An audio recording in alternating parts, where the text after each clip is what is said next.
Now, without further ado, I have Robert Galarza here with me. He is the CEO of BLOCKStrain Technology. Robert, welcome. Thank you for having me. Yeah, Robert. So I actually caught a couple of seconds of your speech at Cantech, and then I had some guy walk up to me and start just yammering in my ear, and I was like, no, I want to hear this, but I was lost because of my unfortunate social proclivities. It happens. When you're popular, it happens. It's not a problem. Well, I think it's more due to infamy at that point. So, Robert, tell me a bit about BLOCKStrain Technology. What does it do? Yeah, I mean, really at the core, we're like the 23andMe for the cannabis industry. So we have an extensive background in the space. We've been in it for 8 years on the tech side, California-based initially, and we moved right up to Canada in 2015. We've been a part of the crazy boom there, and then the crazy boom here.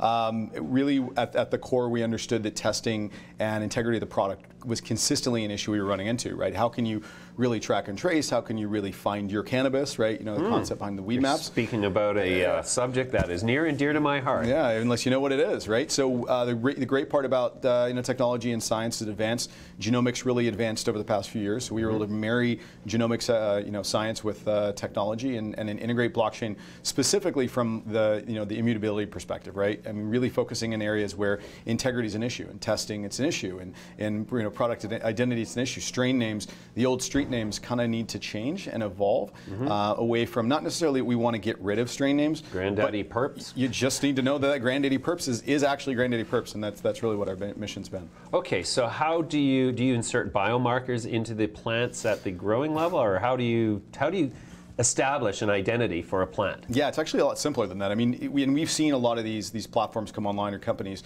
discussing, putting bio, markers and trackers and stuff in your cannabis. And I think I'm always one of those where I'm like, we just started as an industry. Before we start cannabising this thing up, let's maybe start to understand what we currently have. The beautiful part is genomics allow us to do a whole genome sequence, full identification of what that genetic strain is, right? Because so with cannabis, you have mother plants, and then the lineage of that mother is supposed to be what is created, right? From a kind of clone-based infrastructure. Obviously you can grow from seeds, but then you're getting brothers and sisters, and we all know brothers and sisters are very different from one another. Some are good, some are bad, and especially when they breed together. Exactly, that gets really weird.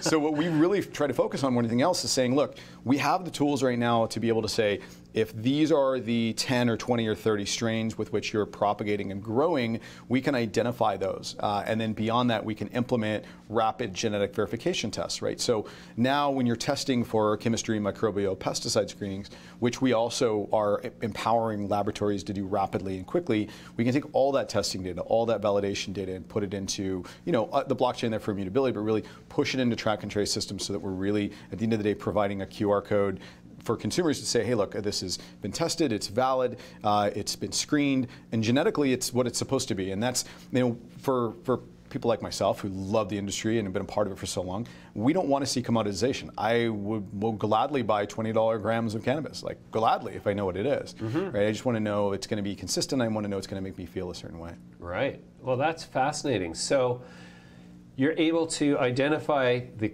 plants genetically and follow and deliver a test result to a consumer, so that the consumer can be 100% certain that this is the exact same strain that they got the last time. Exactly. This is really important, and I know it's important because I interviewed at length a cancer patient in California whose medicine had stopped working despite the fact that it was the same strain.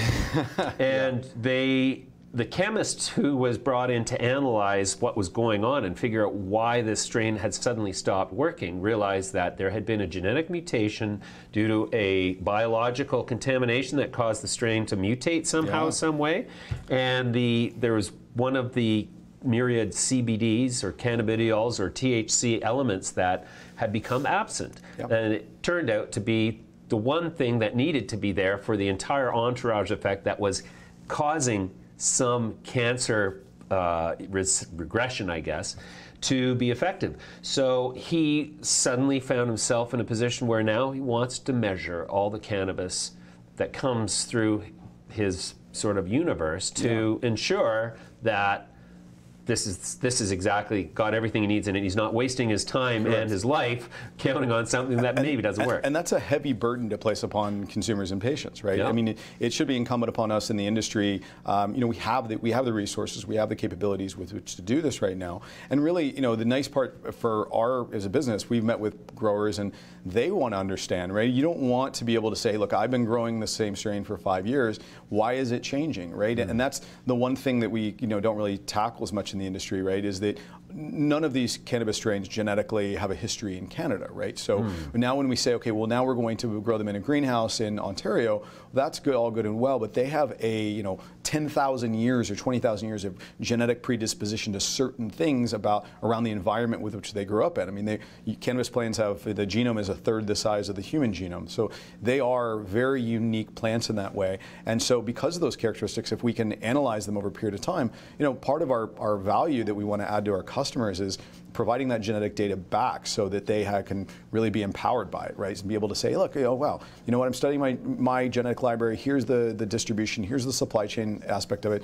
But you know what, over 3 to 5 years, these clones that we're mothering out, we keep genetically testing them and we're finding genetic markers that are evolving or changing or not being as receptive because maybe the epigenetics associated with those plants could be changing and evolving as well. That was a scary thing I actually heard today on a podcast where they said it's not really our genetics that are causing our problems in aging, it's our epigenetics. It's like the CD player doesn't read the CD as well, and then I just turned 40, so I'm like, oh, where's that CD? Yeah. where am I? Okay. Where am I on that scale? Yeah, no doubt. So what is epigenetics? From what I understand, and again, I'm not a geneticist, so this is a little bit out of my wheelhouse, but from what I understand, it is the ability of the organism to be able to respond to the actual DNA, right? And when you're younger, you're able to read it better than as you get older, and that could be very similar in cannabis, but it's affected by various environmental things. So in human beings, they say X-rays is something you shouldn't be doing because it has a significantly horrible effect on your epigenetic makeup, right? So with cannabis strains, maybe certain lighting, maybe certain environmental factors, but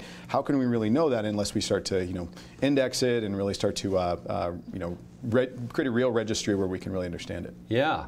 I had the experience while growing cannabis from clones was the default route for a couple of decades, that a mother that was a particularly reliable producer and prolific producer, meaning that it just kept getting bushier and bushier and more cloning points, we found that over time that the strains were the clones, after a couple of years of taking clones from the same mother, were starting to exhibit undesirable characteristics. And so ultimately, even our favorite mothers ultimately had to be put to death unceremoniously, and we had to regenerate the strain from seed, which of course, because we've been breeding plants with no seeds, we had to go get the seeds, and invariably we're finding ourselves incapable of reproducing the same phenotype. So when I hear about all these cannabis producers saying that this is going to be phenotype and so genetically identical to its previous plant or origin source, I think to myself, well, unless you know something that 20 years of growing this stuff didn't teach me, then good luck with that, but I think there's going to be a problem here. And I think that, much like cloning or any kind of reproductive process that relies on the same source over time, you're just going to get variation as a result of natural mutation, inclination, other aspects like that. So I think it's really important, especially for those who are relying on a certain medical combination of CBD, THC from a plant, to be able to identify that, to be able to carry that and make it immutable, I think is a service to the industry that probably is going to be very much a part of it as it evolves. So tell me, how do you make money?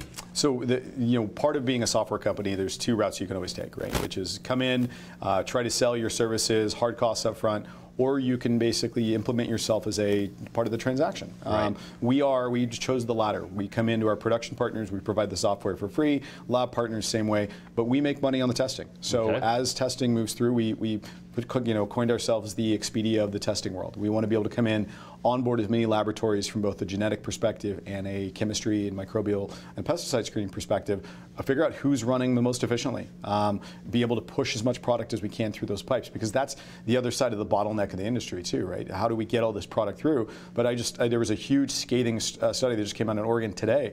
The Secretary of State's basically like, our medical program is failing, abject failure, because of a lot of the cannabis is not being screened for heavy metals, right? And so the testing is a really difficult thing, and then diversion is an incredibly difficult thing that they're trying to combat down there in California and Washington as well. Well, how in the world do you even distinguish between black market product and green market product unless you can identify the two, right? So the concept of a registry that Health Canada discusses, and that we're definitely pushing behind, is you've got to, whether it's through us or partners like ours, you've got to be able to create that registry from a genetics perspective. You have to make it actionable, right? And so we've tried to do that from a private perspective first, like allow the stakeholders themselves to come in and say, look, I'm buying product from other LPs, right? I want to know that I'm getting what I pay for, even at this non-commercial level of the retail. Sure. So then I can really put a stamp on it and say, look, consumers, this is what it is at the end of the day from a sales perspective. Interesting. So cool.